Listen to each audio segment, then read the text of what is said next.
ప్రభునేసుక్రీస్తు నామం పేరట మీకు అందరికీ శుభాభివందనాలు తెలియపరుస్తున్నాను. మీరందరూ బాగున్నారు కదండి. బిడ్డలు చక్కగా ఎగ్జామ్స్ రాస్తున్నారని భావిస్తున్నాను. ప్రతిదినము కూడా వారు జ్ఞానంలో వర్ధిల్లాలని, చక్కగా మంచి భవిష్యత్తులో వారికి దేవుడు కలుగు చేయాలని, ఆర్థికంగా మీరు స్థిరపరచబడాలని, ఆధ్యాత్మిక ఎదగాలని మనసారా కోరుకుంటున్నాను. మీరు రాస్తున్నటువంటి ఉత్తరాలను బట్టి, ఇస్తున్నటువంటి ఈమెయిల్స్ని బట్టి, ఇస్తున్నటువంటి వాట్సాప్ మెసేజ్లను బట్టి నేను ఎంతగానో సంతోషిస్తున్నాను. ఈ పరిచయం మీరు ప్రోత్సాహకరంగా ఉన్నారు. మేము మీకోసం ప్రార్థన చేస్తున్నాం. క్రైస్ట్ టెంపుల్ అనే జీవంగల దేవుని సంఘంలో మీరు వాక్యంలో ఎదుగుతూ, అపోస్తుల బోధలు ఎదుగుతూ, సహవాసంలో, ప్రార్థనలో, రొట్టె విరుచుటి యందు ఎడతెక్కుండారని నేను భావిస్తున్నాను. మీ అందరిని బట్టి నేను ఎంతగానో సంతోషిస్తున్నాను. మీ అందరి కొరకు ప్రార్థన చేస్తున్నాను. ఈ ప్రత్యేకమైన సమయంలో ఒక వాగ్దానాన్ని మనం ధ్యానం చేద్దాం. గ్రంథాలు తెరిచినట్లయితే యెషయా గ్రంథము 41వ అధ్యాయము 16వ వచనం చదువుకుందాం. నువ్వు యెహోవాను బట్టి సంతోషించుదువు. దేవాదేవుడు ఇస్తున్న వాగ్దానము, నువ్వు నన్ను బట్టి సంతోషిస్తావు, నా ఘనతను బట్టి నువ్వు సంతోషిస్తావు. చూడండి, మనిషి సంతోషంగా ఉండటానికి చాలా ప్రయత్నం చేస్తున్నాడు. సంతోషం కొరకు వెతుకుతున్నాడు. ఆనందం కొరకు ఎంతగానో ప్రయాసపడుతున్నాడు. ఈ ప్రపంచంలో ఎక్కడా కూడా నిజమైన ఆనందాన్ని మనం పొందుకోలేమండి. లోకంలో ఆనందం కలుగుతుంది, సంతోషం కలుగుతుంది, తాత్కాలికమైన సంతోషమే. జీవితంలో మనిషి ఆనందం కొరకు పరుగులు తీస్తున్నాడు. ఆనందం కొరకు ఇక్కడ కాదంటే అక్కడికి పరుగులు తీస్తున్నాడు. ఈ సినిమా కాదంటే ఆ సినిమాకి వెళుతూ చూచి ఆనందించాలనుకుంటున్నాడు. ఇంకా డ్రగ్స్ తీసుకుంటే ఆనందంగా ఉండగలుగుతాను, మద్యపానం తీసుకుంటే ఆనందంగా ఉండగలుగుతాను, అనేక మంది దుష్ట సాంగత్యం చేయడం ద్వారా ఆనందంగా జీవించగలుగుతానని లోకం చెప్పేటువంటి ప్రతి మార్గాన్ని కూడా తను చేస్తూ ఆనందంగా ఉండడానికి ప్రయత్నం చేస్తున్నాడు. కానీ నిజమైన ఆనందం తన జీవితంలో కలగట్లేదు. లోకం మనకిచ్చే ఆనందము తాత్కాలికమైనదే. కానీ నిజమైన ఆనందం ఎక్కడ దొరుకుతుంది? అసలు నిజమైన సంతోషం మనిషికి ఎప్పుడు దొరుకుతుంది అని అంటే, తన జీవితంలో భయము, ఆందోళన, చింత తన జీవితంలో తొలగిపోయినప్పుడు, పాపం తన జీవితంలోకి బయటికి పోయినప్పుడు నిజమైన ఆనందాన్ని, సంతోషాన్ని మనిషి అనిపించగలుగుతాడు. దేవాదేవుడు ఒక వాగ్దానం మనందరికీ చేస్తున్నాడు. ప్రయాసపడి భారం మోసుకున్న సమస్యలారా నా యొద్దకు రండి, మీకు నేను సంతోషాన్ని ఇస్తాను, మీకు నేను ఆనందాన్ని ఇస్తాను, శాంతి సమాధానం ఇస్తానని ప్రభు వాగ్దానం చేస్తున్నాడు. ఈ రోజున మన జీవితాల్లో ప్రభువు మనకు సంతోషాన్ని ఇస్తానని వాగ్దానం చేస్తున్నాడు. బైబిల్ గ్రంథంలో అపోస్తలుడైన పౌలు అనేటువంటి గొప్ప దైవజనుడు ఉన్నాడు. గమాలియల్ పాదాల దగ్గర విద్యను అభ్యసించాడు. క్రైస్తవ ప్రపంచానికి ఆయనకు ఉత్తరాలు రాశాడు. అనేక మిషనరీ జర్నీస్ని జరిగించి దేవుని సువార్తను, యేసుక్రీస్తు ప్రభు దైవత్వాన్ని అనేక మందికి బోధించినటువంటి వాడు. చెరసాల్లో పడవేయబడినప్పటికీ, బొండలు వేసి బిగించినప్పటికీ కూడా సంతోషంతో, ఆనందంతో ప్రభువుని ఆరాధించాడు, ప్రభువుకు ప్రార్థన చేశాడు.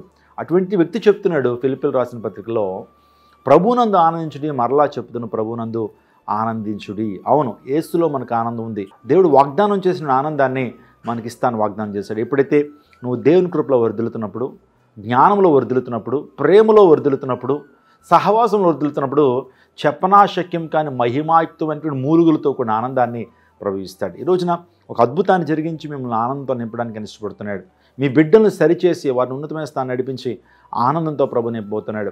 ఆత్మీయ దీవులతో మిమ్మల్ని నింపబోతున్నాడు. వాక్యంలోను, ప్రార్థనలోను, సాక్ష్యంలోను, సువార్త ప్రకటనలోను మిమ్మల్ని ముందుంచి మీ జీవితం అంతా మంచి చేయడానికి దేవాదేవుడు సర్వశక్తుడు ఇష్టపడుతున్నాడు. తను యందు భక్తులు గల వారికి ఏ మేలు కొదువు చేయడని దేవుని లేఖనాలు స్పష్టంగా తెలియచేస్తున్నాయి. దేవాదేవుడు మీ జీవితంలో గొప్ప కార్యాన్ని జరిగించి ఆనందంతో నింపడానికి ఇష్టపడుతున్నాడు. కాబట్టి మీ నోటి నిండా నవ్విస్తానని దేవుడు చెబుతున్నాడు. కాబట్టి నోటి నిండా నవ్వు ఉంచగలిగేటువంటి దేవుడు మన ప్రభు. మీ జీవితాల్లో, మీ హృదయాల్లో నిజమైన ఆనందాన్ని ప్రభు ఇవ్వడానికి ఆయన సిద్ధపడుతున్నాడు. నువ్వు చేయాల్సింది మొదట ఆయన రాజ్యాన్ని, ఆ నీతిని వెతకండి. అన్ని కార్యాలు మీ జీవితంలో సఫలం అవబోతున్నాయి. మీ జీవితంలో గొప్ప సంతోషాన్ని, ఆనందాన్ని, దుఃఖ దినాల్ని దేవుడు సమాప్తం చేయబోతున్నాడు. ఈ వాగ్దానాన్ని మీ యొక్క ప్రార్థనలు ఎత్తిపట్టి ప్రార్థన చేయండి. ఈ వాగ్దానాన్ని దేవుడు మీ జీవితంలో నెరవేర్చి స్థిరపరచును గాక. ఆమేన్. సకలాశీర్వాదములకు కారణభూతులైన మా ప్రభువా, ఈరోజు మాకు ఇచ్చిన వాగ్దానాన్ని బట్టి నీకు స్తోత్రాలు. ఈ దినదీవులను మెండుగా ప్రజలతో ఉంచండి. ఈరోజున ఎవరైతే పుట్టినరోజు జరుపుకుంటున్నారో, ఆయన వివాహ వార్షికోత్సవాలు జరుపుకుంటున్నారో, వారి జీవితాల్లో గొప్ప ఆనందంతో వారిని నడిపించి ప్రతి కొరతను వారి జీవితంలో తీర్చండి. ఎగ్జామ్స్ రాస్తున్న బిడ్డల్ని చేతుల్లో పెడుతున్నాను. జ్ఞానంతో నింపండి, సమృద్ధి జీవంతో వారిని నడిపించండి. క్రైస్ట్ టెంపుల్ అనేటువంటి ఈ పరిచయలో ప్రభువా, మీరు అనేక మంది దీవిస్తూ నీకు సమీపంగా చేస్తున్న విధానాన్ని బట్టి నీకు స్తోత్రాలు. అనారోగ్యంతో వారిని మీరు స్వస్థపరచండి. ఆర్థికపరమైన ఇబ్బందులతో ఉన్నటువంటి వారి జీవితాల్లో ఆర్థికపరమైన ఇబ్బందులు విడుదల చేయండి. అద్భుతాలు మీరు జరిగించి స్థిరపరచండి తండ్రి. కృప చూపించండి. సమస్త మహిమ ఘనత ప్రభువాల్ని ఆరోపిస్తూ యేసు నామమున అడిగి వేడుకొంచున్నాము తండ్రి. ఆమెన్.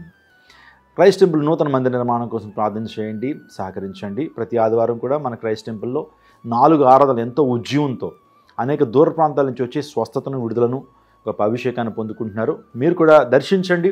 మీ జీవితంలో దేవుడు మునుపెన్నుడు లేనటువంటి గొప్ప అద్భుత కార్యాలు మీ జీవితంలో దేవుడు జరిగించును. God bless you. God bless our India. అందరికీ శుభవార్త. ప్రతి ఆదివారం 10,000 మంది ఒక చోట చేరి దేవుణ్ణి ఆరాధిస్తున్న జీవం గల దేవుని సంఘం. స్వస్థత, విడుదల, అభిషేకం పొందాలనుకుంటున్నారా? దురాత్మ శక్తుల నుంచి విడుదల కావాలా? ఆర్థిక ఇబ్బందుల నుంచి విడుదల కావాలా? సంతానలేమితో బాధపడుతున్నారా? కుటుంబ సంక్షేమం కొరకు ప్రత్యేక ప్రార్థనలు కోరుకుంటున్నారా? శాంతి లేక ఆత్మహత్య చేసుకోవాలనుకుంటున్నారా? నిజమైన ఖచ్చితమైన వాక్యం చేత బలపడాలని ఆశిస్తున్నట్టయితే రండి.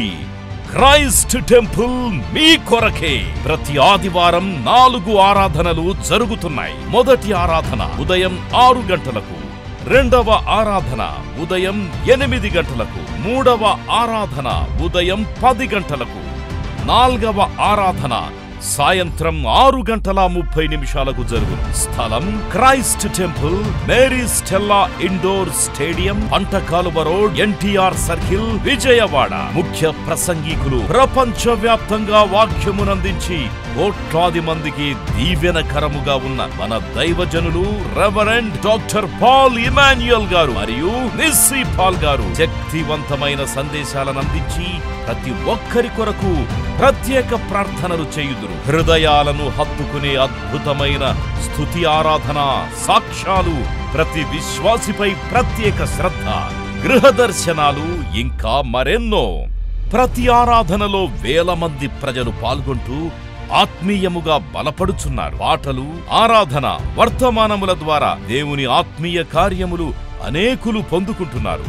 విజయవాడ చుట్టుపక్కల ప్రాంతాల నుంచే కాక 100 కిలోమీటర్ల దూరం నుంచి ప్రజలు వచ్చి ఆత్మీయ మేలులు పొందుచున్నారు.